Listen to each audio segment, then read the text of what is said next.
ನಿಲ್ಲುವುದು.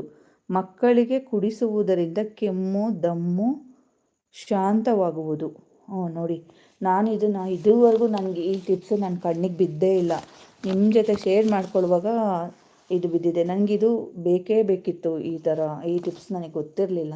ಇದನ್ನು ನಾನು ನೆಕ್ಸ್ಟು ಟ್ರೈ ಮಾಡ್ತೀನಿ. ಏಕೆಂದರೆ ಈ ಕೆಮ್ಮು ಮತ್ತು ಈ ದಮ್ಮು ಅಂತ ಹೇಳಿದ್ರಲ್ಲ, ಇದು ಮಕ್ಕಳಿಗಷ್ಟೇ ಅಲ್ಲ, ದೊಡ್ಡವ್ರಿಗೂ ಸಹ ಬರುತ್ತೆ. ನನಗೆ ತುಂಬ ಆವಾಗವಾಗ ಈ ಕೆಮ್ಮು ಬಂದರೆ ಗಂಟೆಗಟ್ಟಲೆ ಹೋಗೋದೇ ಇಲ್ಲ. ಇದ್ರ ಬಗ್ಗೆ ನನಗೆ ಗೊತ್ತಿರಲಿಲ್ಲ.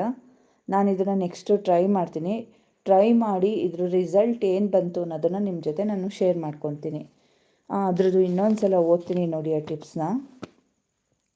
ಹಳೆ ಅಕ್ಕಿ ನುಚ್ಚನ್ನು, ಅಕ್ಕಿ ನುಚ್ಚಿರುತ್ತಲ್ಲ ಹಳೇದು, ಅದು ಹಳೇ ಅಕ್ಕಿ ನುಚ್ಚು ಅಥವಾ ಹಳೇದು ಏನು ಈ ಫುಡ್ಗಳಲ್ಲಿ ರಾಗಿ ಇದೆಲ್ಲ ಹಳೇದನ್ನು ಉಪಯೋಗಿಸಿದಷ್ಟು ಶಕ್ತಿ ಜಾಸ್ತಿ ಇರುತ್ತೆ ಮತ್ತು ಟೇಸ್ಟು ಜಾಸ್ತಿ ಇರುತ್ತೆ ಅಂತಾರೆ.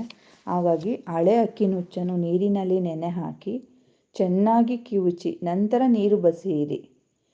ಆ ನೀರಿಗೆ ಸ್ವಲ್ಪ ಕೊತ್ತಂಬರಿ ಬೀಜದ ಪುಡಿ ಮತ್ತು ಕಲ್ಲು ಸಕ್ಕರೆ ಸೇರಿಸಿ ಚೆನ್ನಾಗಿ ಕಿವುಚಿ ಶೋಧಿಸಿ ಕುಡಿಯುವುದರಿಂದ ಗರ್ಭಿಣಿಯರಲ್ಲಿ ಕಾಣಿಸಿಕೊಳ್ಳುವ ವಾಕರಿಕೆ ನಿಲ್ಲುವುದು.